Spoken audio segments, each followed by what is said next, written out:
The Maglev version feels a lot like a Meilong 3. The magnetic snap is pretty strong and hard, and the cube is really fast, but it's not exactly uncontrollable. And it also has a really stable and solid feeling.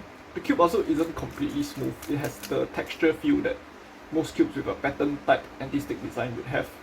I haven't tried a lot of 3x3s, but this reminds me a lot of the Meilong 3 above anything else, and that cube literally holds my average of 5 PB and my one and only sub 10 single.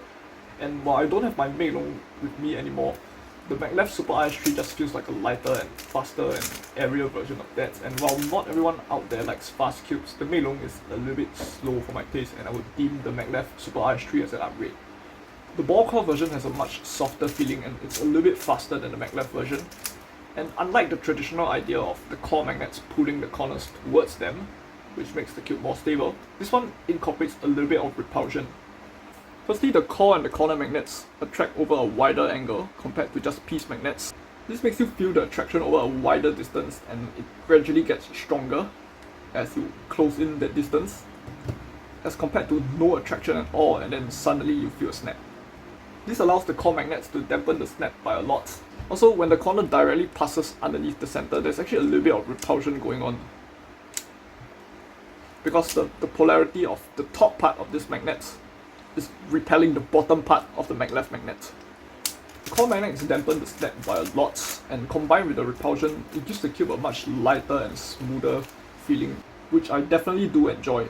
My own main also has that. It's a factory Maglev version of the normal RS3 that I put my own core corner magnets in, so it's the most direct non-super counterpart to the Super RS3 ball core edition. And directly comparing between the two, there are really similar feelings across like stability and how the pieces interact, and they also do have that repulsion boost. However, the Super RS3 itself is just a lot faster. It feels lighter and airier to turn, and it's pretty much what would have happened if you get all 7 Chaos Emeralds in the Sonic game and start zooming around at super high speeds. For the dual adjustment system, it's the same thing, just change its colors. I've heard that some people say that the Weilong GTS3 has 8 settings, and somewhere along the line it changed to 9, but it's just that the lower setting is flush flat while the others are elevated. So it can be interpreted as level 0, while subsequent increments are level 1 to 8. While some people skip counting the 0 and call the lower setting 1, which makes 9 the highest setting. I personally like the 0 to 8 naming scheme better than 1 to 9. The mechanism is actually identical between the regular and the Super RS3. You can even exchange pieces between the two cubes, and the functions totally fine.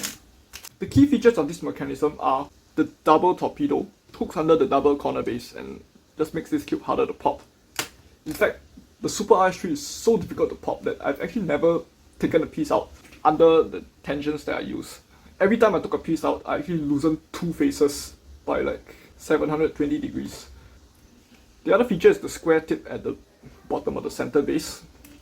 So this is how it compares to the regular RS3, it's pretty much the same. The square tip allows the edge to ride over a wider distance without the cube flexing. So this helps to minimize the flimsy effect when you round the pieces off too much. But at the same time, you don't compromise the reverse corner cutting, because even though square pieces will catch, and that's why like rounding the cubes off improves the reverse corner cutting here. But in the RS3, the corner base is actually hollow at the very bottom, and it's actually hollowed higher than the square tip. So even when you reverse corner cut like that, the corner and center are actually not catching against each other. However, there are still a bit of changes to the mold. Namely, the corner base is now extended a little bit to include this extra part that I 3D printed and glued inside the regular RS3. This is obviously for core corner magnetization. The other versions of the RS3 have the extra part here, but they don't have a magnet inside. The anti-stick design has also changed. The original RS3 uses just a bunch of basic like indents and stripes, whereas the newer version has all the dragon scale. And finally, the center cap has changed from the original flat design to the Meilong 3 design. 3x3 is basically at a point where there is no beating the Meilong 3, just equaling its performance and adding something else to justify the extra price, be it a nicer feel, plastic, different speed and stability to suit your turn style, more customization options, or even premium features that are outside the cube as opposed to inside, such as prestigious brand names, packaging, and unboxing experience, which adds to the psychological value of the cube, rather than a physical one. Almost every mainline cube is pretty much perfect, and hardware advancements are mostly about customization, feel, and reproducing the existing technology at a lower price, and the original RS3 did all of that as a budget cube with top-tier performance and a dual adjustment system.